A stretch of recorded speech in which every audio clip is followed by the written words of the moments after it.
تصدر اسم سيدة التوقعات ليلى عبد اللطيف مواقع التواصل الاجتماعي، خاصة بعد انتشار معلومات أن إعلامي مصري شهير قام بفضحها وفضح الأعمال الشعبذة التي تقوم بها.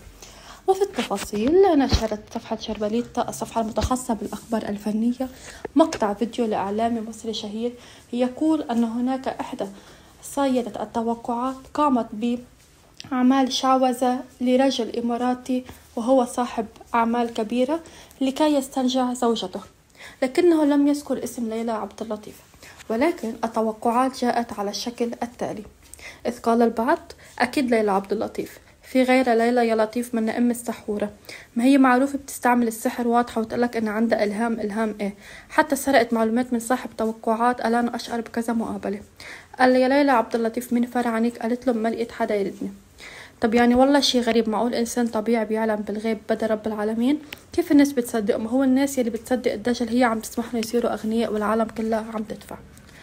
هذا ومنذ فترة قامت ليلى عبد اللطيف بنشر مذكرة أو نشر رسالة وجهت فيها رسالة وجاءت فيها بيان صادر عن المكتب الرسمي للسيدة ليلى عبد اللطيف. في الفترة الأخيرة بدأ عدد كثير من الأشخاص يطلقون على أنفسهم زورا لقب الإعلاميين أو صحفيين بنشر أكاذيب وافتراءات رخيصة تمس السيدة ليلى عبد اللطيف في محاولة يائسة لتلميع أسمائهم المجهولة عبر التشهير بها والاصطياد بالماء العكر.